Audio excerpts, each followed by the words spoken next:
तो जैसा कि एक और बहुत बड़ा मिथ है वो क्लियर कर देना चाहता हूँ मैं, क्योंकि काफ़ी लोगों को लगता है ये कि हमारा हार्ट जो होता है वो एकदम लेफ़्ट में होता है और हार्ट का शेप ऐसा कुछ बताते हैं लोग। तो ऐसा नहीं होता, नहीं हमारा जो हार्ट है वो लेफ़्ट में भी नहीं होता है। मूवीज़ में काफ़ी ज़्यादा दिखाते हैं कि लोग लेफ़्ट में गोली मार दी, दिल में गोली लग गई, आदमी मर गया। ऐसा बिल्कुल नहीं होता है। हमारा जो हार्ट और उसकी लोकेशन होती है, अगर आपने एनाटॉमी ऑफ फिजियोलॉजी 1 में देखा होगा तो मैंने बताया था एनाटॉमी फिजियोलॉजी 1 में कि हमारी जो स्टर्नम बोन है, सेंटर में जो हमारी स्टर्नम बोन है उसके जस्ट पीछे जो होता है हमारा हार्ट बना होता है। ठीक, हमारा हार्ट होता है और सेंटर में होता है। ठीक, हमारा हार्ट एकदम सेंटर में होता है और वो लेफ़्ट साइड की तरफ हल्का सा टिल्टेड होता है, हल्का सा, ना कि पूरा लेफ़्ट में ही हमारा हार्ट स्टेबल होता है। मिड में होता है, लेफ़्ट की तरफ हल्का सा टिल्टेड होता है। इसी वजह से हमारा जो लेफ़्ट लंग होता है वो राइट लंग के मुकाबले में थोड़ा सा छोटा होता है। ठीक है, और बाकी तो सब सही है। तो हम लोग अब आज क्या करने वाले हैं, एनाटॉमी एंड फिजियोलॉजी का 4th पार्ट। ठीक, पिछली वीडियो हम लोगों ने क्या क्या कवर किया था, एनाटॉमी एंड फिजियोलॉजी का 3rd पार्ट। ठीक, तो पिछला पार्ट में जो है कि हम लोगों ने क्या क्या कवर किए थे, मस्कुलर सिस्टम हम लोगों ने कवर कर लिया था। ठीक, ओरिजिन, इंसेशन, ये सब देखा था, मसल कहाँ से कैसे होता है, कितने फाइबर्स, प्रकार, सब कुछ देख लिया था हम लोगों ने। ठीक, अब आज हम लोग क्या देखेंगे, एनाटॉमी एंड फिजियोलॉजी का 4th पार्ट। ठीक, तो हम लोग किन किन चीज़ों पे इसमें बात करने वाले हैं ये भी देख लेते हैं। ओके, तो हम लोग इसमें कार्डियोवैस्कुलर सिस्टम पे बात करेंगे और रेस्पिरेटरी सिस्टम पे बात करेंगे। ठीक, कार्डियोवैस्कुलर सिस्टम का आपको मैं एक ये डायग्राम दिखा देता हूँ। आपको इसमें हार्ट दिख रहा होगा, ढेर सारी वेन्स, आर्टरीज, ठीक, red blood cell, blood vessels, ये सब दिख रहे हैं। अब लोग देखते हैं कंपोनेंट ऑफ कार्डियोवैस्कुलर सिस्टम, क्या क्या कंपोनेंट्स होते हैं कार्डियोवैस्कुलर सिस्टम में, क्या क्या चीज़ें होती हैं। ठीक है, हार्ट आता है हमारा कार्डियोवैस्कुलर सिस्टम में, ब्लड वेसल्स आती हैं, ब्लड आता है, ब्लड वेसल्स में वेन, कैपिलरीज, आर्टरी, ये सब आ जाएंगी। अब लोग देखते हैं ब्लड वेसल्स। ठीक, ब्लड वेसल्स, इसका खैर मैं भी आपको एक डायग्राम बोर्ड पे भी एक अच्छे से डीपली समझा दूंगा।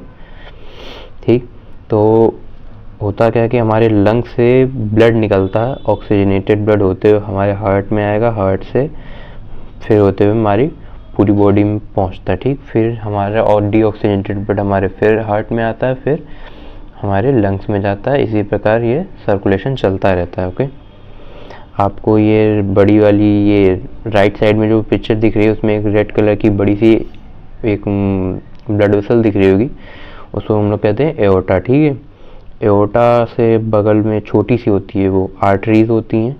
आर्टरीज में के भी और अंदर जाएंगे और छोटी पाएंगे तो आपको आर्टरियोल्स मिलेंगी, फिर और छोटी आपको कैपिलरीज मिलेंगी। ओके,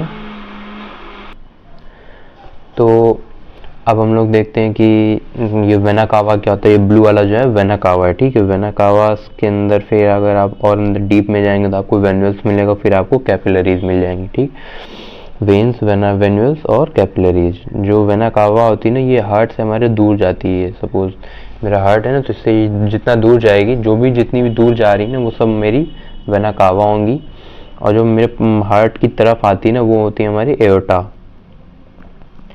इसको भी मैं आगे आपको बोर्ड पे डीपली समझा दूंगा। ठीक है, एओर्टा होती क्या है, एओर्टा है क्या, क्या काम है इसका, अब ये समझते हैं। ठीक, aorta is the largest artery in the human body.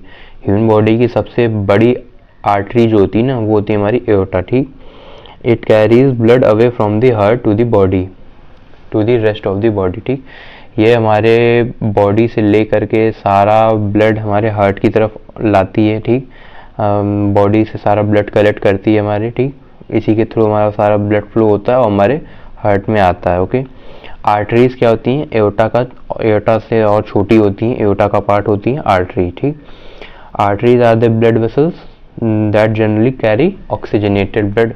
ठीक, ये भी ऑक्सीजनेटेड ब्लड कैरी करती हैं। ये बात को ध्यान रखिएगा, इस आर्टरी को थोड़ा ध्यान से समझिएगा कि ये ऑक्सीजनेटेड ब्लड कैरी तो करती है, हमारे हार्ट तक ले जाती है हमारी बॉडी से निकाल के, लेकिन इसमें एक एक्सेप्शन होता है, जो कि बहुत सारे लोगों के एक्सेप्शन का कीड़ा भी होता है।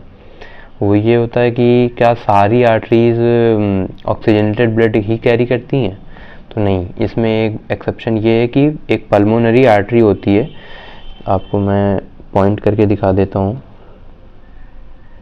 ठीक है। तो ये ओके, आपको यहाँ पे पल्मोनरी आर्टरी दिख रही होगी, ओके। तो पल्मोनरी आर्टरी का यही काम होता है कि बस ये जो है डीऑक्सीजनेटेड ब्लड कैरी करती है। ये एक एक्सेप्शन है, ठीक है। जैसे 10 में से एक बंदा 10 लोगों ने ब्लैक 9 लोगों ने ब्लैक शर्ट पहन रही है और एक बंदे ने वाइट शर्ट पहन रखी है, ठीक। तो उसमें एक एक्सेप्शन दिखाई देगा, ठीक, अलग से दिखाई देता है एकदम। तो इसका भी यही काम है, ठीक। अब पल्मोनरी आर्टरी वो क्या होती है ये भी समझ लेते हैं। ये क्या करती है, डीऑक्सीजनेटेड ब्लड उठाती है हमारे हार्ट से लंग तक, ठीक। और क्या these are the only artery in the human body that carry deoxygenated blood. सिर्फ यही एक आर्टरी होती है जो कि डीऑक्सीजनेटेड ब्लड कैरी करती है हमारे हार्ट से लंग की तरफ, ठीक। अब और छोटा आता है, वो क्या होती है, आर्टरियोल्स, ठीक। आर्टरियोल्स क्या काम करती हैं, arteries branch into smaller vessel called arteries, arterioles, ठीक। आर्टरीज की बस ये छोटा पार्ट होती है और इसमें कोई खास डिफरेंस नहीं होता, ये भी ऑक्सीजनेटेड ब्लड ही कैरी करती हैं। अब सबसे छोटी आ जाती है हमारी कैपिलरीज, ठीक, जो कि मसल्स तक पहुंचती है रियलिटी। तो capillaries are the smallest blood vessel that transport blood, nutrition and oxygen to the muscles, ठीक। ब्लड, न्यूट्रिशन और ऑक्सीजन को हमारी मसल्स तक कैपिलरीज ही लास्ट में पहुंचाती है, इसी से सब कनेक्टेड होती हैं, ठीक है। हम लोग आगे आते हैं वेन्यूल्स में। वेन्यूल्स क्या होती हैं, carry deoxygenated blood from capillaries to the largest blood vessels. हमारी कैपिलरीज से जो ब्लड छूटा हमारे मसल्स ने यूज़ किया, फिर वहाँ से क्या आएगा, कैपिलरीज में आएगा, और फिर कैपिलरीज से कहाँ जाएगा, वेन्यूल्स में यानी वेन्स में निकलेगा, वो होगा डीऑक्सीजनेटेड ब्लड, ओके। अब वेन्स क्या करेंगी, ये भी डीऑक्सीजनेटेड ब्लड कैरी करती हैं हार्ट तक, ठीक। बस इसमें भी एक एक्सेप्शन आ जाता है, वो यही है कि पल्मोनरी वेन्स जो होती हैं वो डीऑक्सीजनेटेड ब्लड कैरी नहीं करती हैं। अब पल्मोनरी वेन्स पे हम लोग आ जाते हैं। तो पल्मोनरी वेन क्या करती है, ऑक्सीजनेटेड ब्लड कैरी करती है लंग्स से हार्ट की तरफ, ठीक। हमारे लंग्स से हार्ट तक ब्लड, ऑक्सीजनेटेड ब्लड पहुंचाती है पल्मोनरी वेन्स, ठीक। These are the only veins in the human body that carry oxygenated blood, okay। Vena cava यानी सबसे बड़ा क्या होता है हमारा, वेना कावा होता है, ठीक। वेना कावा क्या करता है, large vein that carry deoxygenated blood from all the body parts to the heart. हमारे हार्ट से हमारे सभी बॉडी पार्ट से ले करके जो भी डीऑक्सीजनेटेड ब्लड है उसको हार्ट तक पहुंचाने का काम वेना कावा करता है, ओके। वेना कावा के दो पार्ट होते हैं, सुपीरियर वेना कावा और inferior vena cava. Superior vena cava क्या करता है, हमारे जो हार्ट से ऊपर की तरफ होता है, सपोज मतलब मेरा हार्ट जैसे यहाँ बीच में है, ठीक, लेफ्ट की तरफ हल्का सा टिल्टेड है, तो यहाँ से इतना पार्ट ऊपर तक का पार्ट में ये सुपीरियर वेना कावा काम करता है, और इंफीरियर वेना कावा जो होता है वो मेरे हार्ट से नीचे के पार्ट से काम करता है, ठीक। हार्ट से नीचे के पार्ट तक जो भी डीऑक्सीजनेटेड ब्लड होगा वो उसको उठाएगा और मेरे हार्ट तक पहुंचाएगा इंफीरियर वेना कावा, और जो भी अपर बॉडी में होगा वो सुपीरियर वेना कावा लेगा और मेरे हार्ट तक पहुंचाएगा, ठीक। Superior vena cava deoxygenated blood carry करता है अपर बॉडी पार्ट से, और inferior vena cava deoxygenated blood ये भी कैरी करता है मेरे हार्ट के नीचे वाले पार्ट से, मेरे हार्ट के लोअर पार्ट से, ओके। हम लोग अब ह्यूमन हार्ट की एनाटॉमी देख लेते हैं। तो ये ब्लू वाले आपको ये पल्मोनरी आर्टरीज दिख रही होंगी, ठीक है। और ये सबसे ऊपर ये यहाँ कोने में दिख रहा है ना, ये हमारा सुपीरियर वेना कावा, ओके, ये वाला, ठीक। आपको इसमें एरो सब दिख रहा होगा, क्लियर आपको दिख रहा होगा, ठीक है। तो ये यहाँ पे आपको पल्मोनरी वेन्स दिख रही होंगी छोटी छोटी, इधर भी है यहाँ पर, okay. Inferior vena cava, superior vena cava, inferior बताया ना, सुपीरियर ऊपर जाता है, इंफीरियर नीचे आता है, ये रहा इंफीरियर जो कि नीचे जा रहा है। और कोरोनरी आर्टरीज, अभी इनके भी बारे में आपको डीप बताऊंगा, ठीक। ये जो आपको हार्ट पे कुछ कुछ नसें टाइप की दिख रही होंगी, ठीक। और देख लेते हैं एओर्टा, जो कि सबसे बड़ा होता है, ये आपका एओर्टा दिख रहा होगा यहाँ पर आपको, ये रेड वाला बड़ा सा, okay. Pulmonary wall, right atrium, tricuspid wall, left ventricle, ठीक। ये सब मैं आपको अभी डायग्राम पे समझा पाऊंगा बोर्ड पे, ठीक। इस पे बहुत ही छोटा है तो क्लियर समझा नहीं पाऊंगा आपको। पार्ट ऑफ ह्यूमन हार्ट के कितने सारे पार्ट होते हैं ये देख लेते हैं अभी हम लोग। ठीक, पहला पार्ट हमारा होता है राइट एट्रियम। ठीक, राइट एट्रियम में होता क्या है, हमारा जो राइट हार्ट में कितने होते हैं, 4 चैम्बर होते हैं, सभी को पता होता है। ठीक, तो उसमें से एक क्या होता है, राइट एट्रियम। ठीक, चारों में से एक है राइट एट्रियम। और राइट एट्रियम का काम क्या होता है, इट रिसीव डीऑक्सीजनेटेड ब्लड। जो भी डीऑक्सीजनेटेड ब्लड आता है सबसे पहले राइट एट्रियम में आएगा। बॉडी से जो भी डीऑक्सीजनेटेड ब्लड आएगा राइट एट्रियम में आएगा। सुपीरियर वेना कावा और इंफीरियर वेना कावा के थ्रू आता है। ठीक, इंफीरियर वेना कावा नीचे से और ऊपर सुपीरियर वेना कावा ऊपर से जो भी डीऑक्सीजनेटेड ब्लड लेकर के आएगा वो हमारे राइट एट्रियम में डालेगा। ठीक, उसके बाद क्या होगा, it pumps deoxygenated blood to the right ventricle via tricuspid valve. Tricuspid valve के थ्रू ये जो है अपना डीऑक्सीजनेटेड ब्लड हमारे राइट वेंट्रिकल में पंप कर देगा। ट्राइकस्पिड वॉल्व अभी मैं सब आपको डायग्राम बोर्ड पे समझाऊंगा। ठीक, तो इसको मैं भी जब समझाऊंगा उसके बाद इसको बताऊंगा। ठीक, अभी हम लोग इसको छोड़ते हैं, आगे दिखाता हूँ, अभी इसको मैं समझाऊंगा। ठीक, ब्लड सर्कुलेशन देख लेते हैं हम लोग। ब्लड सर्कुलेशन हमारी बॉडी में होता कैसे है। सबसे पहले आपने सांस ली। ठीक, अपने नोज के थ्रू आपने सांस ली, वो कहाँ गई, सीधा आपके लंग्स में गई। लंग्स में हो फिर जब आपने जो भी एयर ली उसमें से ऑक्सीजन निकालेगा। ऑक्सीजन ले करके ये क्या करेगा, पल्मोनरी वेंस के थ्रू आपके हार्ट में भेजेगा। हार्ट में जाएगा तो लेफ्ट एट्रियम में निकलेगा। लेफ्ट एट्रियम से होते हुए फिर आपके लेफ्ट वेंट्रिकल से होते हुए एओर्टा, आर्टरीज, कैपिलरीज, सेल्स, फिर वहाँ से डीऑक्सीजनेटेड ब्लड बन जाएगा। Capillaries, veins, venules, vena cava होते हुए राइट एट्रियम, राइट वेंट्रिकल से होते हुए पल्मोनरी आर्टरीज को कहाँ ले आएगी, लंग्स में। ठीक, अभी मैं इसको आपको बोर्ड पर समझाऊंगा तभी आपको ये समझ में आएगा, इस तरह डायग्राम में नहीं समझ में आएगा। ठीक है, अब हम लोग कुछ टर्म्स पे बात कर लेते हैं जो कि काफ़ी इंपॉर्टेंट होते हैं। HR क्या होता है, ठीक, ह्यूमन रिसोर्सेज नहीं होता, हार्ट रेट होता है। ठीक, ह्यूमन रिसोर्सेज भी होता है पर यहाँ पे अगर आप एनाटॉमी में पूछेंगे तो वो होता है हार्ट रेट। ठीक, the number of time heart beat per minute, जितनी बार 1 मिनट में हमारा दिल धड़कता है वो हमारा हार्ट रेट कहलाता है। ठीक, रेस्टिंग हार्ट रेट क्या होता है, रेस्टिंग हार्ट रेट वो होता है जब आप किसी भी वर्क को ना कर रहे हो, आपका बॉडी एक रेस्ट की पोजीशन में हो। ठीक है, आप अगर आपको अपना resting heart rate RHR check करना है तो आपके पास सबसे एक सूटेबल टाइम होता है, वो होता है जब आप सुबह उठते हैं। ठीक, अगर आप कोई भयानक सपना नहीं देख के उठे हैं, कोई जल्दीबाजी में नहीं उठे हैं, ठीक, अलार्म के डर से नहीं उठे हैं, किसी के डांटने से नहीं उठे हैं, अगर आप नॉर्मली जैसे भी आपकी नींद अपने आप खुली है, ठीक, आप उठे हैं, तब आपको अपना रेस्टिंग हार्ट रेट चेक करना होता है। वो आप बैंड से भी चेक कर सकते हैं, काफ़ी सारे इलेक्ट्रॉनिक वॉचेस आती हैं उनसे चेक कर सकते हैं, वरना आप अपनी 2 फिंगर को लेकर के अपने यहाँ पे रख करके भी चेक कर सकते हैं। इसमें आपको थोड़ी सी प्रैक्टिस की ज़रूरत पड़ती है। ओके, नॉर्मल जो रेस्टिंग हार्ट रेट होता है 60 से 80 बीट्स पर मिनट का होता है और स्टैंडर्ड एवरेज होता है 72 बीट। ठीक, तो MHR क्या होता है, मैक्सिमम हार्ट रेट होता है। Maximum heart rate, maximum number of time the heart beat per minute, जितनी मैक्सिमम टाइम आपका हार्ट 1 मिनट में बीट करता है। ठीक, 1 मिनट में मेरा दिल कितनी ज़्यादा से ज़्यादा कितना धड़क सकता है वो हम MHR में कैलकुलेट करते हैं। ओके, तो MHR निकालने का एक बहुत ही सिंपल फॉर्मूला है। ठीक है, अप्रॉक्स नंबर आपको पता चल जाता है इससे कि अगर आप 220 में से अपनी एज माइनस कर देते हैं, यानी 220 में से आप अपनी एज माइनस कर दें। सपोज किसी की एज है 20 साल, तो अगर उसने 220 में से 20 माइनस कर दिया तो 200 उसका MHR होगा, उसका 200 बार उसका दिल धड़केगा। ये एक अप्रॉक्स नंबर बताने में काफ़ी हेल्प कर देता है ये फॉर्मूला। ओके, तो HRR क्या होता है, हार्ट रेट रिजर्व होता है। ठीक है, मैक्सिमम हार्ट रेट को अगर आप मैक्सिमम हार्ट रेट को MHR को RHR में से माइनस कर देंगे तो आपका HRR निकल आएगा, यानी आपका हार्ट रेट रिजर्व निकल आएगा। ठीक है, तो सपोज किसी का मैक्सिमम हार्ट रेट है 200, ठीक, तो और मैंने उसमें से अपना रेस्टिंग हार्ट रेट माइनस कर दिया। ठीक, 200 में से मैंने 60 माइनस कर दिया तो कितना बचा, 140 बचा।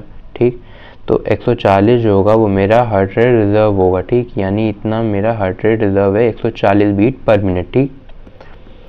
अब हम लोग आगे देखते हैं maximum stroke volume, SV, stroke volume, यानी एक बार में मेरा the amount of blood pumped by the left ventricle से एक बार में कितना ज़्यादा ब्लड पंप होकर के निकलता है एक बीट में, ठीक। अभी मैं बोर्ड पे दिखाऊंगा लेफ्ट वेंट्रिकल कहाँ होता है, राइट वेंट्रिकल कहाँ होता है, कौन कैसे ब्लड पंप करता है, ठीक है। तो लेफ्ट वेंट्रिकल से कितना ब्लड एक बीट में पंप होकर के बाहर निकल रहा है, ठीक। अभी इसका मैं एक एग्जांपल देता हूँ आपको। एवरेज रेस्टिंग स्ट्रोक वॉल्यूम होता है वो होता है 70 ml ब्लड पर बीट, ठीक। और कार्डिए तो अभी दिखा देता हूँ, खैर मेरे पास वो वाली तो नहीं मिली मुझे सीसी, एक सैनिटाइज़र की एक बॉटल है मेरे पास, तो वो जो ऐसे प्रेस करने वाली थी हैंड वॉश वाली, वो वाली मुझे नहीं मिली, तो एक मुझे ये मिली है, काफ़ी पुरानी भी है। तो अगर मैं अभी आपको दिखाऊं, ठीक, इसका जो आप ये देख रहे होंगे ना, तो इसका ये इसका जो ये कितने छोटा सा पॉइंट है, बस छोटा सा छेद है, तो उसमें से कितना निकलेगा हम मान लेते हैं, चलिए 5 ml निकलता है, ठीक। एक नंबर ले लेते हैं कि 5 ml इसमें से ये इतना पानी निकल रहा है, सैनिटाइजर से निकल रहा है, ठीक। सपोज ये आपका हार्ट है और ये आपका ये इतना छोटा सा छेद है, तो कितना ज़्यादा इसमें से ब्लड निकालेगा, ठीक है, यानी ये आपका लेफ्ट वेंट्रिकल से कितना ज़्यादा ब्लड पंप कर रहा है, ठीक। तो ये मैंने निकाला, आपको दिखाई नहीं दिख रहा होगा यहाँ से, तो पीछे वाइट बॉल है ना, तो दिखेगा नहीं, ऐसे इसमें से निकल रहा है, ठीक है। मैं आपको ये दिखा दूँ कि पूरी भरी हुई है ये देख लीजिए, तो इसमें से निकल रहा है, ठीक। तो सपोज इसमें से कितना निकला, 5 ml, ठीक। तो इस तरह इसने कितनी बार किया, मैंने इसको 10 टाइम्स किया, ठीक, 10 टाइम्स 5 ml कर करके पूरा नीचे गिर गया, तो 5 ml कर करके कितना हो गया, 10 × 5 यानी 50 ml हो गया, ठीक। 50 ml ब्लड आपके लेफ्ट वेंट्रिकल ने पंप किया और बाहर निकाला, ठीक, बाहर निकाला, 1 मिनट, ठीक। 50 ml ब्लड पंप करके आपके लेफ्ट वेंट्रिकल ने बाहर निकाला, ये बताता है हमारा स्ट्रोक वॉल्यूम, तो 50 ml ब्लड, ठीक। अब हम लोग देखते हैं कार्डियक आउटपुट क्या होता है। Cardiac output the amount of blood pumped bye the left ventricle पर मिनट, ठीक, कितना लेफ्ट वेंट्रिकल ने ब्लड पंप किया, ये हमारा कार्डियक आउटपुट बताएगा, ठीक। इसका फॉर्मूला होता है, ठीक, कार्डियक आउटपुट को हम लोग Q से डिनोट करते हैं, और इसको क्या करते हैं, HR/SV, यानी heart rate into stroke volume. अगर आप हार्ट रेट को स्ट्रोक वॉल्यूम से मल्टीप्लाई करेंगे तो आपका कार्डियक आउटपुट निकल आएगा, ठीक। तो यहाँ पे देख लेते हैं, जैसे कि आपका हार्ट रेट है 72 बीट और स्ट्रोक वॉल्यूम आपका है 70 ml, ठीक। तो 72 को 70 से अगर आप मल्टीप्लाई करेंगे तो 5040 निकलेगा, तो वो होगा 5 लीटर, ठीक। तो यानी कि 5 लीटर ब्लड आपकी बॉडी में पर मिनट में जो है सर्कुलेट हो रहा है, ठीक है। तो लेफ्ट वेंट्रिकल ने इतना ब्लड पंप किया, ओके, 5 लीटर, ठीक, 5040 ml ऐसा कुछ। तो acute response to cardiovascular exercise, cardiovascular exercises से क्या क्या रिस्पॉन्स मिलते हैं, क्या क्या रिस्पॉन्स होते हैं, वो हम लोग देख लेते हैं, ओके। हार्ट रेट इंक्रीज, हमारा हार्ट रेट बढ़ता है, ठीक। रेस्टिंग यानी हम कार्डियक आउटपुट को मैंने बताया ना Q से डिनोट करते हैं, ठीक। कार्डियक आउटपुट हमारा अप्रोक्सीमेटली सपोज निकला था ना 5 लीटर, 5 ml नहीं, 5 लीटर इज, काफ़ी ज़्यादा महक रहा है ये सैनिटाइज़र अब, खैर, is speeded up in circulation 5 times, ठीक। अगर ये सपोज जैसे कि 5 लीटर आपकी बॉडी में सर्कुलेट होता तो ये नहीं कि 5 लीटर सर्कुलेट हो रहा है तो ये बन करके सीधा 500 ml 500 लीटर हो जाएगा, 50 लीटर हो जाएगा, ऐसा नहीं होता। वही ब्लड सर्कुलेट हो रहा है और बार बार उसके नंबर बढ़ते जा रहे हैं, ठीक है। ब्लड की क्वांटिटी उतनी है, अमाउंट उतना ही, ठीक, 5 लीटर ही है, बस वो सर्कुलेशन उसका बार बार हो रहा है तो वो नंबर बढ़ने लगते हैं, ठीक। स्पोर्ट्समैन का जो कार्डियक आउटपुट होता है ना बहुत ज़्यादा हो जाता है, ठीक, क्योंकि वो काफ़ी लॉन्ग टाइम से कार्डियो करते चले आ रहे हैं, तो उनका जो हार्ट का जो मसल होता है कार्डियक मसल, उसकी कैपेसिटी काफ़ी अच्छी हो जाती है, वो काफ़ी ज़्यादा हेल्दी हो जाता है, ठीक। जितना आपका हार्ट एक बार में ब्लड निकालेगा ना, उससे ज़्यादा उनका हार्ट एक बार में ब्लड निकाल सकता है, ठीक है। स्पोर्ट्समैन कार्डियक आउटपुट 32 एल यानी लीटर, ठीक, ड्यूरिंग मैक्सिमम एक्सरसाइज। तो ये 30 से 32 ml एक बार में निकाल देते हैं मैक्सिमम एफर्ट में, ठीक है। आप लोग एक इमेज थोड़ा जूम करके दिखा दूं मैं अगर, कि सबसे ज़्यादा हमारे बॉडी में किन किन कामों में हमारा ब्लड फ्लो होता है, ठीक, किन किन चीज़ों में होता है। तो अगर आप रेस्ट की बात करेंगे तो रेस्ट में, अगर आपकी बॉडी रेस्ट में, तो 7% आपकी स्किन में ब्लड फ्लो जाता है, 20% आपकी मसल्स में जाता है, 20% आपकी किडनी में जाता है, सबसे ज़्यादा आपके जाता है लिवर में 25%, ठीक।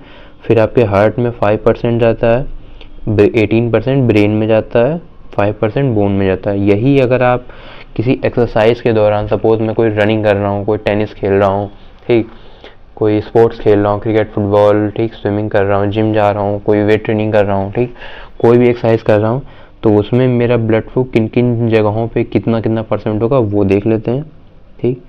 तो ये वाला पार्ट, ओके, यानी कि ये वाला पार्ट। तो देखता हूँ अभी मैं, तो ये हमारा यानी स्किन में बहुत कम हो जाता है, हर एक चीज़ में, kidney, liver, heart, brain, bone, सब में कम हो जाता है, बहुत ही ज़्यादा मिनिमम से मिनिमम ब्लड सप्लाई करता है हमारी बॉडी बाकी कामों में, ठीक। सबसे ज़्यादा सप्लाई कहाँ करती है हमारी बॉडी? मसल्स में करती है, जो कि उस टाइम पर एक्टिव है, जिनसे उस समय काम लिया जा रहा है, ठीक है। क्योंकि अभी मेन फोकस वो है, क्योंकि मुझे अभी 100 मीटर स्प्रिंट करनी है, ठीक है। तो सबसे ज़्यादा ब्लड फ्लो कहाँ होगा? मेरे मसल्स में होगा, क्योंकि मुझे सबसे जल्दी, सबसे बढ़िया से मुझे 100 मीटर स्प्रिंट मारनी है, ठीक, सबसे कम टाइम में। तो सबसे ज़्यादा ब्लड फ्लो कहाँ होगा? मेरे मसल्स में होगा, 87%, ओके। अब हम लोग देख लेते हैं थोड़ा सा,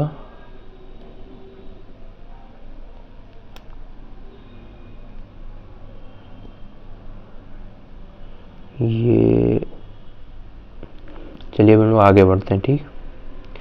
chronic adaptation to cardiovascular exercise. Cardiovascular exercise करने से हमारी बॉडी में क्या क्या एडेप्शन होते हैं वो देखते हैं।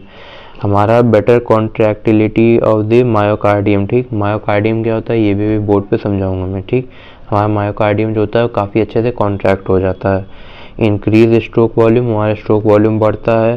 कार्डियक आउटपुट भी हमारा एक्सरसाइज के दौरान बढ़ जाता है, ठीक।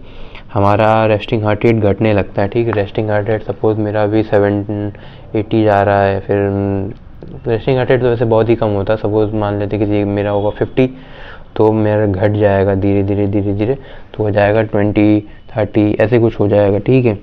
रेस्टिंग हार्ट रेट जितना कम होगा ना उतना ज़्यादा अच्छा है। वो कम उन्हीं का होता है, काफ़ी सारे जो लॉन्ग टाइम से स्पोर्ट्स पर्सन होते हैं उनका बहुत ही कम हो जाता है, ठीक। जो लंबे टाइम से कार्डियो करते चले आ रहे हैं, कार्डियो एक्सरसाइज करते हैं ना, उनका बहुत ही कम हो जाता है। रेस्टिंग हार्ट रेट घट जाएगा, आरबीसी के मेरे काउंट बढ़ जाएंगे, ठीक। आरबीसी यानी मेरे रेड ब्लड सेल बढ़ेंगे मेरी ब्लड में, ठीक है, जो कि बहुत ही अच्छी बात होती है। न्यू कैपिलराइजेशन होता है। न्यू कैपिलराइजेशन का मतलब क्या होता है? यानी कि मेरी नई नई कैपिलरीज बनेंगी, ठीक। जितनी ज़्यादा मेरी कैपिलरीज बनेंगी उतना ज़्यादा मेरा ब्लड फ्लो ईजिली मेरे मसल तक पहुँचेगा, okay. Increase elasticity of blood vessel, मेरी ब्लड वेसल्स की जो इलास्टिसिटी वो काफ़ी अच्छी हो जाएगी, काफ़ी ईजिली खींचेंगी, लंबी होंगी, ओके। मेरा माइटोकॉन्ड्रियल डेंसिटी बढ़ेगा, माइटोकॉन्ड्रिया की डेंसिटी जो होती है ना वो बढ़ेगी, ठीक। इंक्रीज रेजिस्टेंस ऑफ फटीग, मैं जल्दी थकूंगा नहीं, बहुत ही देर में थकूंगा, मेरा फटीग का रेजिस्टेंस घट जाएगा, सॉरी बढ़ जाएगा। इंक्रीज इंड्योरेंस, मेरा इंड्योरेंस बढ़ेगा। अब हम लोग देख लेते हैं कुछ कुछ चीज़ें जूम करके, ठीक। तो आपको ये आरबीसी दिख रही होगी, रेड ब्लड सेल, एक मिनट ये हट जाए, ठीक। हाँ, आरबीसी जो है पहले, एक सेकेंड, आरबीसी जो पहले थी वो मेरे ब्लड में, ये वाली साइड की बात कर रहा हूँ मैं, ठीक। पहले मेरे ब्लड वेसल्स में आरबीसी जो है यहाँ कम थी, ठीक। जैसे जैसे मैंने कार्डियक एक्सरसाइज की, कार्डियो किया बहुत लॉन्ग टाइम तक, उसके बाद धीरे धीरे मेरे ब्लड वेसल्स में आरबीसी के नंबर बढ़ गए, ठीक। तो ये होता है हमारे कार्डियो करने का बेनिफिट, ठीक है। तो अब हम लोग देखते हैं आरबीसी के काउंट बढ़ गए, ठीक।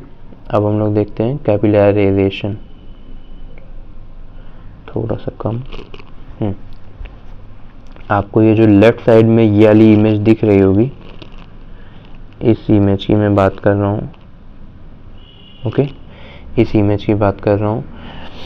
अगर मैं कोई भी एंड्योरेंस ट्रेनिंग नहीं करता, कोई भी स्पोर्ट्स नहीं खेलता, जिम नहीं जाता, कोई भी वेट ट्रेनिंग नहीं करता, पावर लिफ्टिंग नहीं करता, कोई भी काम नहीं करता, स्पोर्ट्स से रिलेटेड कोई भी एक्टिविटी नहीं करता, ठीक, walking, jogging, running, cycling, swimming, कुछ भी नहीं करता, तो मेरी कैपिलरीज जो आपको सर्कल रेड सर्कल जो बीच में एक डॉट दिख रहा है ना, ये मेरी कैपिलरीज है, ठीक। मेरी बॉडी में, मेरे मसल्स में कैपिलरीज इतनी सारी दिखेंगी आपको, ठीक, इतनी कम दिखेंगी, सॉरी।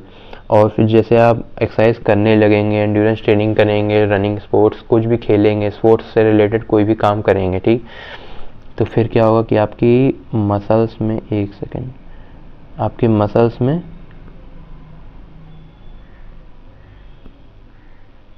जो है वो बढ़ने लगेगा, सॉरी बाय मिस्टेक। तो ये होगा मेरे उस टाइम पर मेरी मसल्स में, ये राइट साइड की जो आपको ये इमेज दिख रही है आफ्टर एंड्योरेंस ट्रेनिंग के बाद मेरे मसल्स में क्या होगा, वो ये होगा कि मेरे माइटोकॉन्ड्रिया के तो नंबर बढ़ेंगे ही बढ़ेंगे, साथ ही साथ मेरे कैपिलरीज के भी नंबर बढ़ने लगेंगे, ठीक। तो ये जो आपको रेड कई सारे डॉट दिख रहे हैं ना, वो आपके ब्लड वेसल्स के नंबर बढ़ गए हैं, आपके कैपिलरीज के नंबर बढ़ गए हैं, आपके माइटोकॉन्ड्रिया के भी नंबर बढ़ चुके हैं, ओके। अब हम लोग आगे चलते हैं।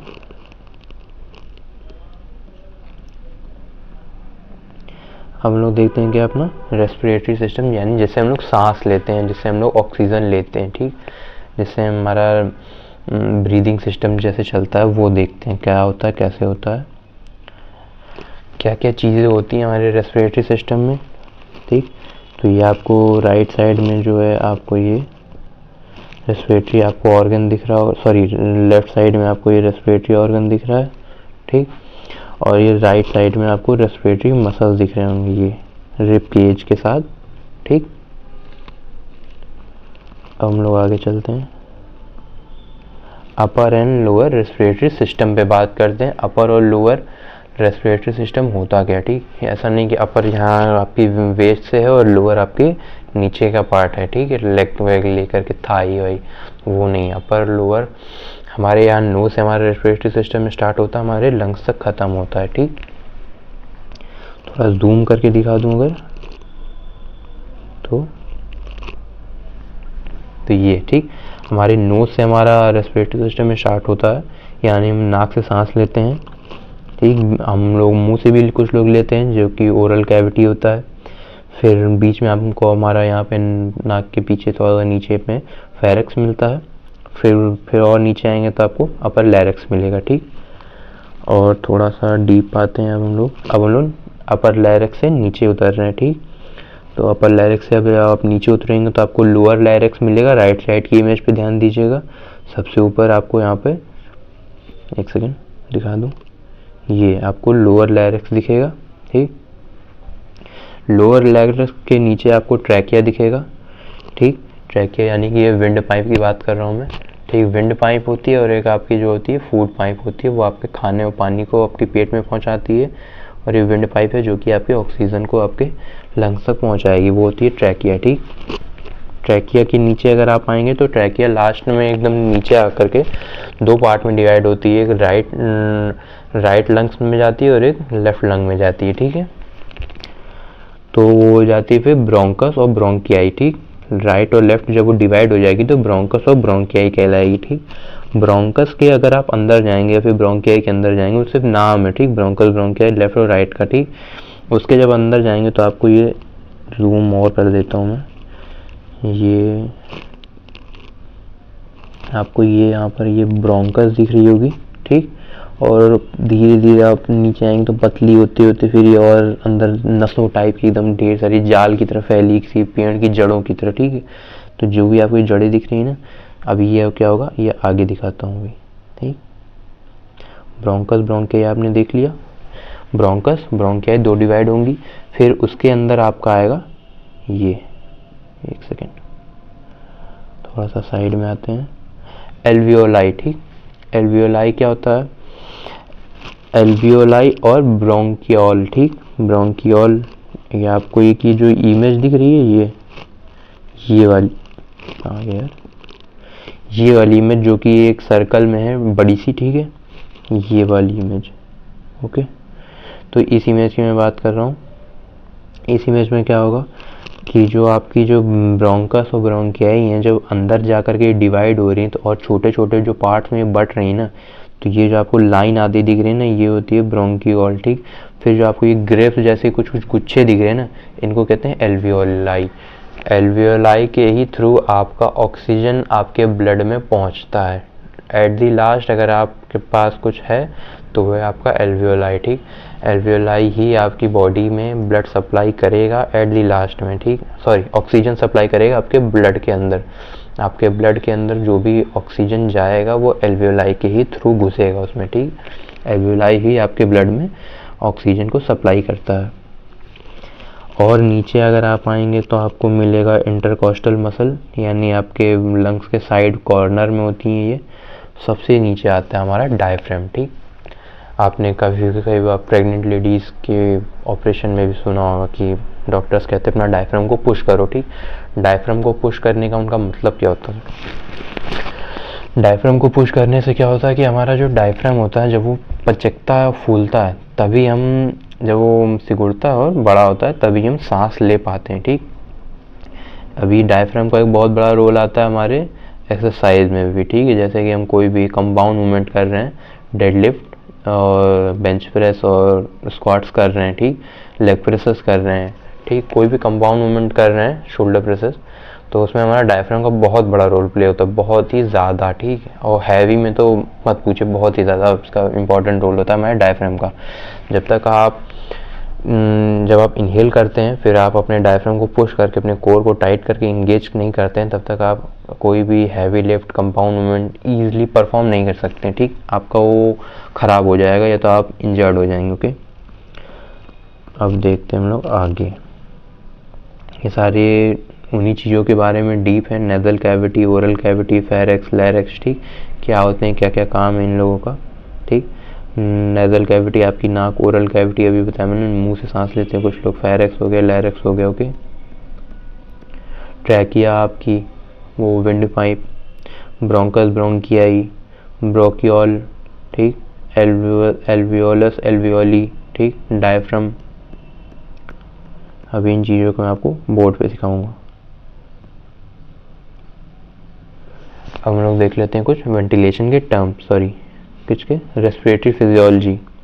ठीक, वेंटिलेशन क्या होता है, वेंटिलेशन वो होता है जो कि आपने एक बार में कितनी सांस ली। ठीक, एक बार में सांस ली और सांस छोड़ी। ठीक, इसको हम लोग एक बार ब्रीथ को, फुल ब्रीथ को हम लोग कहते हैं वेंटिलेशन। इन और आउट आपने एक बार में किया, वो होता है हमारा वेंटिलेशन।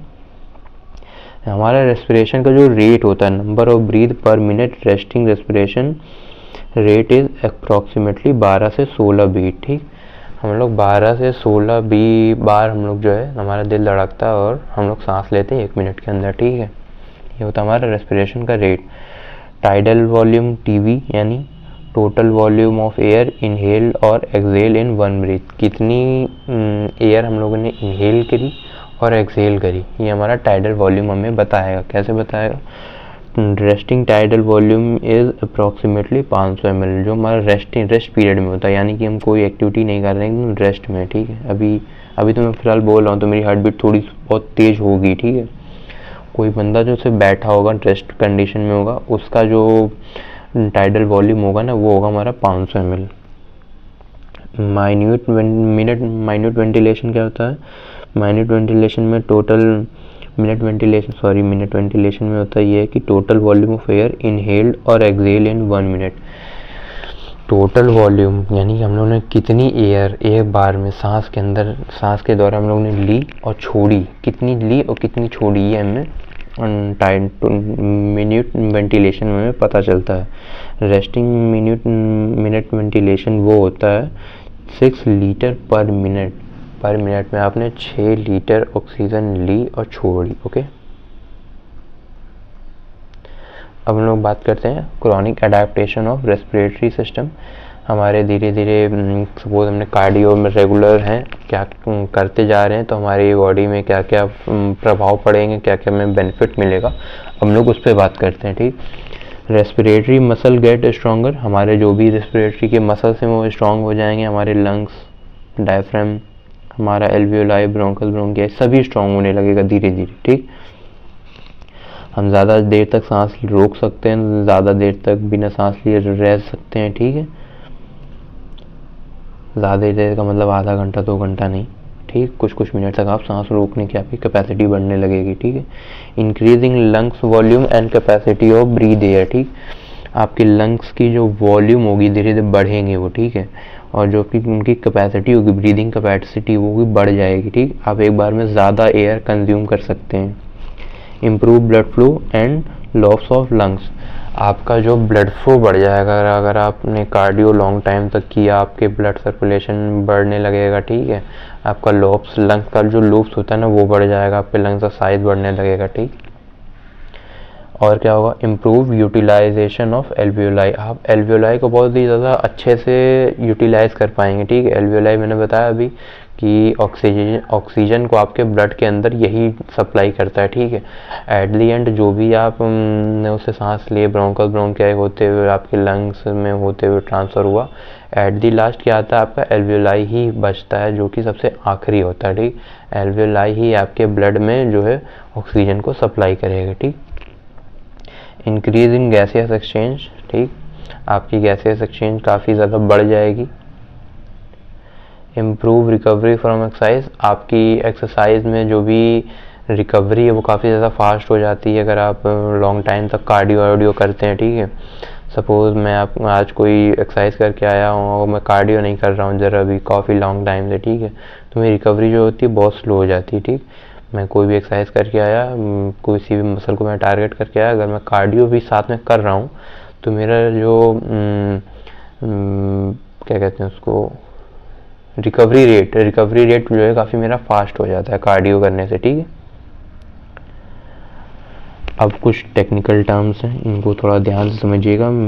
ठीक है, VO2 मैक्स क्या होता है, aerobic capacity, measuring aerobic capacity, VO2 max. ठीक, VO2 मैक्स होता क्या है, VO मतलब होता है, V का मतलब होता है वॉल्यूम। ठीक, O2 का मतलब होता है ऑक्सीजन, वॉल्यूम ऑफ ऑक्सीजन। ठीक, VO2 यानी volume of oxygen use by the body to produce energy, कितनी ज़्यादा मैंने ऑक्सीजन ली एनर्जी को बनाने में। ठीक, इसका मतलब होता है VO2 का मतलब सिर्फ इतना होता है। VO2 रेस्ट क्या होता है और VO2 मैक्स क्या होता है ये भी समझते हैं। ठीक, VO2 रेस्ट और VO2 max. Okay, volume of oxygen used by the body at rest, ये होता है हमारा VO2 रेस्ट, हमने कितना ऑक्सीजन लिया अपने रेस्ट के दौरान, बॉडी की रेस्ट कंडीशन के दौरान हम लोगों ने कितना ऑक्सीजन लिया, वो होता है हमारा VO2 rest. It is 3.5 ml of oxygen पर kg बॉडी वेट पर मिनट। ठीक, 3.5 ml बॉडी से अगर आप 3.5 ml से अगर आप बॉडी वेट को मल्टीप्लाई कर देंगे ना तो आपका VO2 रेस्ट निकल आएगा। ठीक, ये एक फॉर्मूला भी होता है। तो अगर आपको अपना VO2 रेस्ट चेक करना हो, सपोज़ किसी का VO2 रेस्ट होगा, मान लेते हैं कि कुछ भी हो सकता है, तो फिर अपना बॉडी वेट से अगर आप 3.5 ml को मल्टीप्लाई कर देंगे तो आपका जो है VO2 रेस्ट निकल आएगा। ठीक है, मैंने भी निकाला था एक जगह अपना VO2 रेस्ट, एक मिनट देखता हूँ कहाँ गया। हाँ, मैंने निकाला था तो मेरा निकला था 280 यानी मेरा 280 जो है VO2 रेस्ट है। ठीक है, इतना मैं रेस्ट कंडीशन में 280 ml जो है ऑक्सीजन जो है कंज्यूम करता हूँ। ओके, अब हम लोग देखते हैं आगे। It is also considered as 1 MET का फॉर्मूला क्या होता है, मेटाबॉलिक इक्विवेलेंट टास्क। ठीक, तो ये क्या होता है metabolic equivalent task, the metabolic equivalent is a physiological measure expressing the energy cost of physical activities. ठीक, इसमें होता क्या है, आपका जो 1 MET होता है इससे आपकी फ़िज़िकल एक्टिविटीज़ का मेज़रमेंट किया जाता है। ठीक है, कि आप कितना एक बार में सांस ले रहे हैं और उससे आप कितनी ज़्यादा एनर्जी बना के उसको यूज़ कर रहे हैं आप मसल्स में, ठीक। तो आपका 1 मिनट में बताया जाता है, ओके।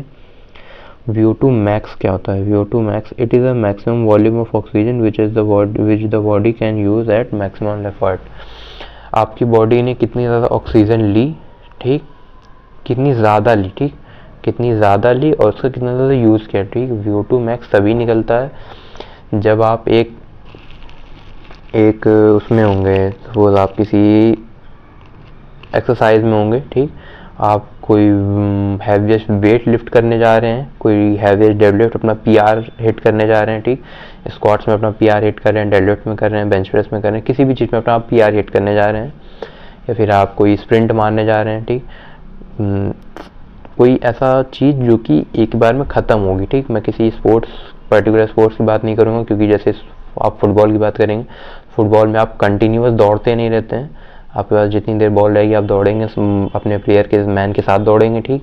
कुछ देख ले आप रुकते भी हैं, कुछ देख ले आप गेम में आपका पॉज भी आता है, बीच में आपका जैसे हाफ टाइम हो जाता है, ठीक, कहीं विसिल बज जाती है तो कुछ देख ले गेम थोड़ा सा रुक जाता है, ठीक, या फिर पेनल्टी हो जाती है तो उसमें गेम रुक जाता है। तो आप कंटिन्यूअस नहीं दौड़ते। आप, मैं स्प्रिंट की बात कर रहा हूँ, ठीक। स्प्रिंट में आपको 100 मीटर 200 मीटर इसमें आपको कंटिन्यूअस दौड़ना है, अपने मैक्सिमम एफर्ट पे दौड़ना है, ठीक। मैक्सिमम एफर्ट यहाँ पे मेन बात है, ठीक। मैक्सिमम एफर्ट का मतलब यहाँ पर ये होगा कि अगर आप मैक्सिमम एफर्ट पे दौड़ेंगे तभी आपका VO2 मैक्स निकल पाएगा, ठीक है। क्योंकि आप जब तक आपने आप टॉप स्पीड पे नहीं होंगे, टॉप एनर्जी आप अपनी सबसे ज़्यादा एनर्जी जहाँ पे यूज़ नहीं कर रहे होंगे, तब तक आपका VO2 मैक्स नहीं निकलेगा, ठीक। मैं एक बार में कितनी ज़्यादा ऑक्सीजन कंज्यूम करके उसको एनर्जी में प्रोड्यूस कर सकता हूँ, ये निकलता है मेरा VO2 मैक्स, ठीक। आपको ये डायग्राम के थ्रू समझ में आएगा, ठीक है। ये रहा डायग्राम। एक्सरसाइज, नीचे आपको ये एक्सरसाइज इंटेंसिटी दिख रही होगी ना, यहाँ पे ये वाली पार्ट एक्सरसाइज इंटेंसिटी, ठीक। तो एक्सरसाइज इंटेंसिटी ये दिखाती है कि आप सबसे ज़्यादा हाईएस्ट इंटेंसिटी पे कब रहें और कहाँ पे रहें, ठीक। और साइड में आपको ये ऑक्सीजन कंजम्पशन दिखा रहा होगा कि आपने कितनी ज़्यादा ऑक्सीजन ली और कहाँ पे ली। तो ये एक मिनट, आप यहाँ पर हैं, ये सबसे जो नीचे मैंने ब्लैक सर्कल किया है, ठीक, ब्लैक पॉइंट डाला है, यहाँ पे जो रेड पॉइंट है, यहाँ पे आप रेस्ट कंडीशन में आपने जॉग स्टार्ट किया, धीरे धीरे चलना स्टार्ट किया, फिर आप जॉगिंग पे आए, फिर धीरे धीरे आपने अपनी और स्पीड बढ़ाई, फिर थोड़ी सी और बढ़ाई, अब आप रनिंग कंडीशन में आ गए हैं, रनिंग स्टेट में है, ठीक। आप यहाँ पर जब पहुँचेंगे सबसे ऊपर जहाँ पे VO2 मैक्स लिखा है, ठीक, ये आपकी यहाँ पे होती है स्प्रिंट स्टार्ट, ठीक। आप यहाँ पे सबसे ज़्यादा ऑक्सीजन लेते हैं और उसको एनर्जी में प्रोड्यूस करते हैं, ठीक। सबसे ज़्यादा एनर्जी ऑक्सीजन ले करके आप इस स्पीड को कितनी देर तक मेंटेन रखते हैं, ठीक। सपोज मैं 20 किलोमीटर पर आवर के हिसाब से दौड़ता हूँ, तो 20 किलोमीटर पर आवर के हिसाब से मैं कितनी दूर तक कंटिन्यूस दौड़ सकता हूँ, ठीक। मैं दौड़ूंगा 500 मीटर 600 मीटर कंटिन्यूस 20 की स्पीड पे अगर मैं दौड़ूंगा, ठीक, तो वो होगा मेरा VO2 मैक्स, वहीं पे मेरा VO2 मैक्स निकल सकता है। और मैं जैसे जैसे आगे जाने लगूंगा तो मेरी स्पीड जो है 20 किलोमीटर पर आवर से घटने लगेगी, धीरे धीरे मैं 18 15 16 14 13 तक ऐसे धीरे धीरे जाने लगूंगा, ठीक।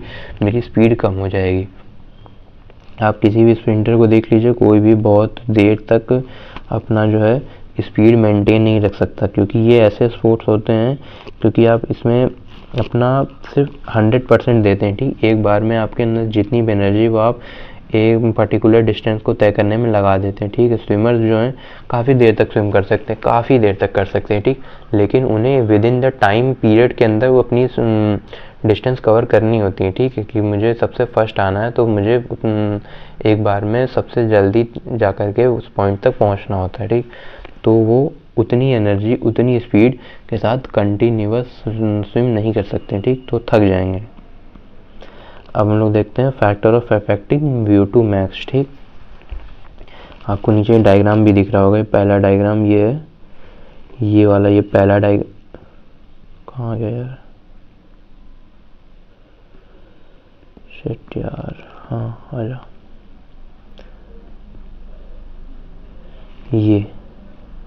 ये हमारा ये पहला डायग्राम, दूसरे डायग्राम पे, पहले डायग्राम बंदा किसी ग्राउंड पे रनिंग कर रहा है, दूसरे डायग्राम में एक पर्सन है जो कि साइकिलिंग कर रहा है काफ़ी स्पीड में, थर्ड में भी एक लड़की दौड़ रही है ट्रेडमिल पे स्पीड में, फोर्थ ये जो डायग्राम आपको दिख रहा है ये ट्रेडमिल के साथ साथ आपको ऑक्सीजन मास्क लगा करके आपके मॉनिटर पे आपको चेक किया जा रहा है कि आप कितनी ऑक्सीजन ले रहे हैं, कितनी स्पीड पे दौड़ रहे हैं, कितना आपका ऑक्सीजन कंजम्पशन हो रहा है, कितना आप छोड़ रहे हैं, कितना इनहेल ले रहे हैं, कितना आपकी मसल एनर्जी प्रोड्यूस कर रही है, वो सब आपका काफ़ी सारी चीज़ें इसमें मॉनिटर पे दिखाई देती हैं। ठीक है,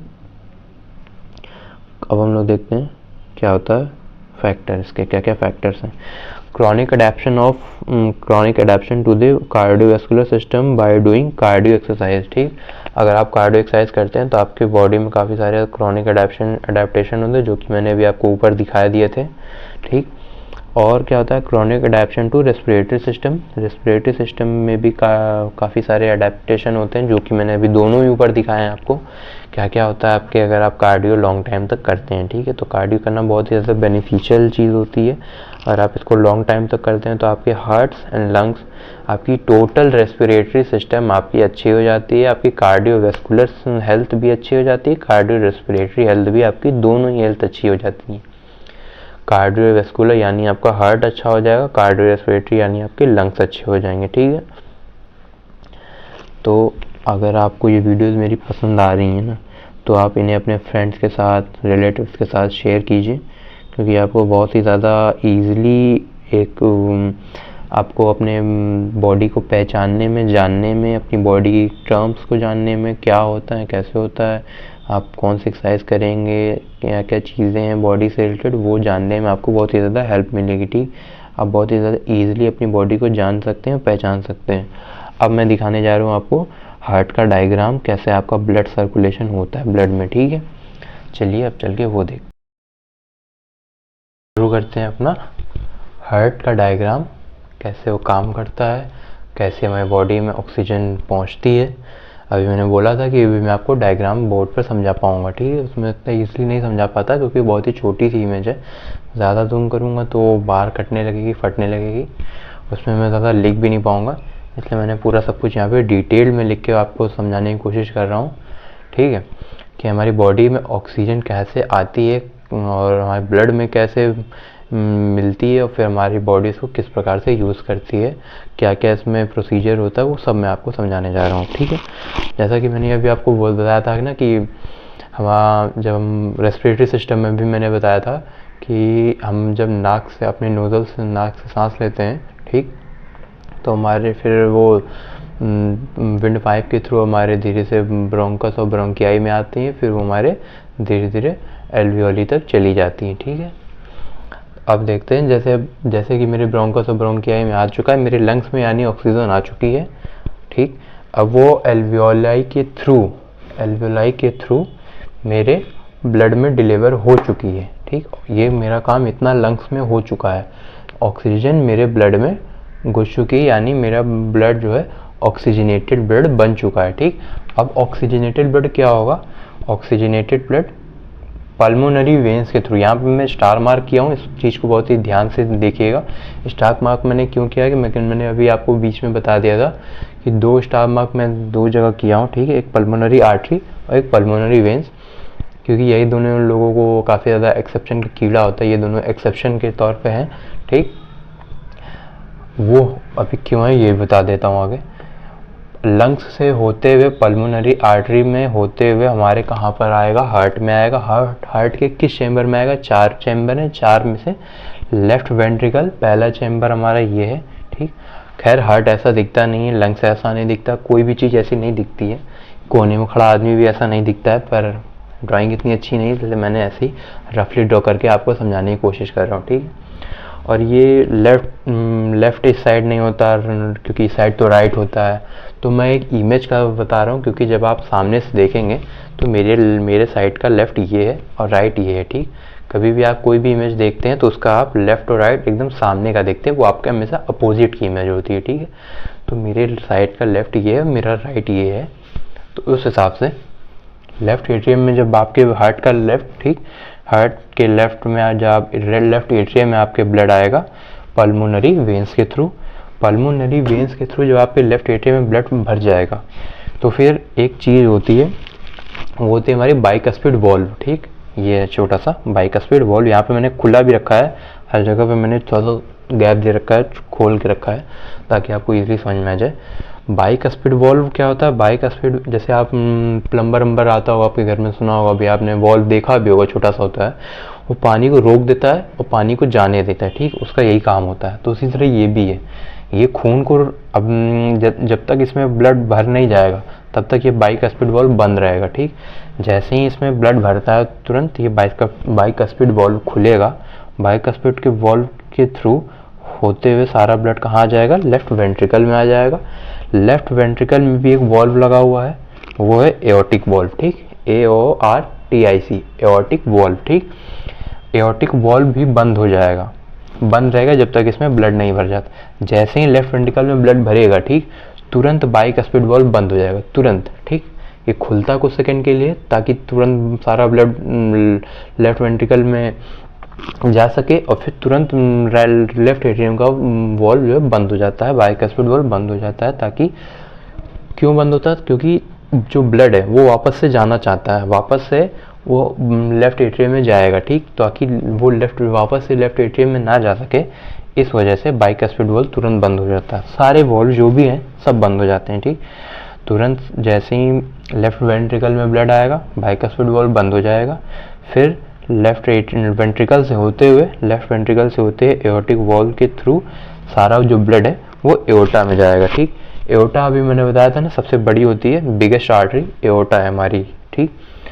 एओर्टा के थ्रू आर्टरीज में आएगा, आर्टरीज एओर्टा से थोड़ी छोटी होती हैं। फिर हाँ, जब एओर्टा में ब्लड आ जाएगा तो एओर्टा के थ्रू एक और पाइप जुड़ी होती है, सॉरी पाइप क्या, एक आर्टरी है, सॉरी, तो कोरोनरी आर्टरी उसका नाम होता है, ठीक। यहाँ पे लिखा है ना मैंने, कोरोनरी आर्टरी। कोरोनरी आर्टरी क्या करती है? ऑक्सीजनेटेड ब्लड जब एओर्टा से आ जाता है तो एओर्टा से कुछ ऑक्सीजनेटेड ब्लड कोरोनरी आर्टरी में भी सप्लाई होता है। वो कहाँ जाता है? वो डायरेक्ट हमारे हार्ट में जाता है। क्यों जाता है? हार्ट भी एक मसल है। लोग सोचेंगे यार हार्ट में तो पहले से इतना ब्लड आ रहा है। हार्ट में वो ब्लड आ रहा है ताकि वो ब्लड और जगह सप्लाई कर सके, ठीक। हार्ट के लिए भी तो ब्लड चाहिए ना, तो वो काम कौन देगा? कोरोनरी आर्टरी करती है, ताकि वो हार्ट भी अपना काम कर सके। हार्ट को भी जिंदा रहना है, हार्ट भी एक मसल है, तो कोरोनरी आर्टरी ही जो है अपने थ्रू ब्लड सप्लाई करती है हार्ट के अंदर, ठीक। ये किसी चैम्बर के अंदर नहीं जाता, ये हार्ट के में जाता है, पूरे हार्ट में जाता है ताकि हार्ट काम कर सके, ठीक। अब एओर्टा के थ्रू, कोरोनरी आर्टरी के थ्रू हमारा ब्लड, ऑक्सीजनेटेड ब्लड कुछ उधर चला गया। फिर एओर्टा और आर्टरीज के थ्रू फिर हमारा ब्लड आएगा कहाँ पे? आर्टरियोल्स में। आर्टरियोल्स आर्टरीज से भी थोड़ी छोटी होती हैं। अब आप ब्लैक लाइन को फॉलो कीजिएगा धीरे धीरे। ब्लैक लाइन समझिए कि आर्टरियोल्स हैं, ठीक। आते आते यहाँ पर आप आ जाएंगे कैपिलरीज के पास। कैपिलरीज क्या होती हैं? बहुत ही छोटी होती हैं, बहुत ही ज़्यादा छोटी होती हैं, ठीक। और ये हमारे मसल से जुड़ी होती हैं डायरेक्ट। सपोज ये आपकी पूरी बॉडी में हर जगह होती हैं, ठीक। पूरी बॉडी में फैली हुई है, पूरी बॉडी में आपकी इसने ब्लड सप्लाई कर दिया, ठीक। मसल सेल और भी अदर सेल में जो भी आपकी बॉडी सेल्स हैं हर जगह इसने ऑक्सीजनेटेड ब्लड सप्लाई कर दिया, ठीक। ऑक्सीजनेटेड ब्लड डिलीवर हो गया, ठीक। अब क्या हुआ कि यहाँ पे क्या हो गया? ऑक्सीजनेटेड ब्लड जैसे ही डिलीवर होगा तुरंत एनर्जी बन जाएगी, ठीक। एनर्जी प्रोड्यूस हो चुकी है। फिर और भी तो कैपिलरीज हैं जो कि डीऑक्सीजनेटेड ब्लड कैरी करेंगी, ठीक। और फिर जब दूसरी साइड की कैपिलरीज, ठीक, और डीऑक्सीजनेटेड ब्लड कैरी करके कहाँ ले जाएंगी? वेन्यूल्स में ले जाएंगी। वेन्यूल्स में लेके जाएंगी, फिर वेन्यूल्स के थ्रू वो वेन्स में जाएगा। ये डीऑक्सीजनेटेड ब्लड है जो कि कैरी होकर दूसरी तरफ से जा रहा है, और वो जो था वो ऑक्सीजनेटेड ब्लड था, यानी कि उस ब्लड में ऑक्सीजन थी। और इस ब्लड में ऑक्सीजन नहीं है क्योंकि इसमें जो भी ऑक्सीजन थी उसको हमारे मसल सेल्स ने यूज़ कर लिया, सभी सेल्स ने यूज़ कर लिया एनर्जी को प्रोड्यूस करने में, ठीक। ऑक्सीजन को यूज़ कर लिया तो उसमें अब क्या इसमें आ गया? डीऑक्सीजनेटेड ब्लड में क्या आ गया है? O2 या सॉरी CO2 आ गया है, यानी इसमें अब कार्बन डाइऑक्साइड भी है, ठीक। तो वेन्यूल से होते हुए वेन्स, वेन्स से होते हुए वेना कावा। वेना कावा में दो पार्ट डिवाइडेड है, मैंने बताया था, सुपीरियर वेना कावा और inferior vena cava. Superior vena cava क्या करता है? मेरे हार्ट के ऊपर जितना भी हिस्सा है यहाँ से ब्लड लेगा और हार्ट में पहुँचाएगा। इन्फीरियर वेना कावा मेरे हार्ट के नीचे के जितने भी पार्ट्स हैं वहाँ से ब्लड कैरी करके मेरे हार्ट तक पहुँचाएगा, ठीक। अब सारा ब्लड आ चुका है, वेना कावा में आया, वेना कावा से सुपीरियर इंफीरियर वेना कावा में बट गया, ठीक। इंफीरियर वेना कावा थोड़ा नीचे होता है, मैंने बताया, सुपीरियर वेना कावा ऊपर होता है, यहाँ खुला हुआ भी है। इन दोनों के थ्रू ब्लड जो है राइट एट्रियम में आएगा। राइट एट्रियम में आते ही फिर वो ट्राइकस्पिड वॉल्व के थ्रू, ट्राइकस्पिड वॉल्व से होते हुए राइट वेंट्रिकल में आ जाएगा, ठीक। फिर तुरंत ट्राइकस्पिड वॉल्व बंद हो जाएगा। फिर जब इसमें ब्लड आएगा फिर ये खुलेगा, फिर राइट वेंट्रिकल में आएगा, फिर ये बंद हो जाएगा। ये खुलता बंद होता रहता है ताकि ब्लड बाउंस बैक ना जाए, ताकि ब्लड जो है दोबारा पीछे ना चला जाए, ठीक। ये बंद हो जाएगा तो राइट एट्रियम में ब्लड थोड़ी जा पाएगा। इसी तरीके से राइट वेंट्रिकल में जैसे ही ब्लड आ जाएगा, राइट वेंट्रिकल से पल्मोनरी वॉल्व, यहाँ पे भी एक चारों चेम्बर्स में चार एक एक वॉल्व लगे हुए हैं, ठीक। वैसे तो आपकी बॉडी में कई सारे वॉल्व होते हैं, अगर आपसे ऐसे कोई मेनली पूछ ले तो आप बता दीजिएगा कि हार्ट में 4 वॉल्व्स होते हैं, ठीक। तो पल्मोनरी वॉल्व के थ्रू फिर ये ब्लड कहाँ आएगा, पल्मोनरी आर्टरीज में आएगा। ये रेड वाली लाइन कवर फॉलो कीजिएगा, ये रेड वाली लाइन जो है पल्मोनरी आर्टरी है। अब ये डायरेक्ट जाके आपके कहाँ जुड़ती है, लंग्स में जुड़ती है, ठीक। लंग्स से फिर ये डीऑक्सीजनेटेड ब्लड ले जाके कहाँ छोड़ दिया इसने, लंग्स में छोड़ दिया। और फिर लंग्स में क्या होगा, एल्वियोलाइज में क्या डालेगा, ऑक्सीजन डालेगा। ऑक्सीजनेटेड ब्लड फिर से पल्मोनरी वेन्स लेकर के आएगी इधर, फिर लेफ्ट एट्रियम, फिर लेफ्ट वेंट्रिकल, फिर aorta, arteries, capillaries, muscle cell, capillaries, फिर वेन्यूल्स में deoxygenated blood, veins, vena cava, superior inferior से होते हुए राइट एट्रियम, फिर लेफ्ट राइट वेंट्रिकल से होते हुए पल्मोनरी आर्टरी, फिर लेके जाएगी लंग्स तक, ठीक। ये होता है हमारे हार्ट का काम, ऐसे ही सिस्टम चलता है, ठीक है। और अब तो जैसा कि आप समझ चुके होंगे कि आप के हार्ट में जो है 4 चेम्बर होते हैं, चारों में एक एक वॉल्व लगा होता है, ठीक। और हमारा ब्लड सर्कुलेशन इस प्रकार से चलता है। अगर आपको इसमें कोई भी चीज़ ना समझ में आई हो तो आप कमेंट कीजिएगा, मैं आपको दोबारा से उसका आंसर दे दूँगा। और अगर आपको मेरी वीडियोस अच्छी लग रही हो तो अपने दोस्तों के साथ, अपने रिलेटिव्स के साथ इन्हें शेयर कीजिए। Thank you.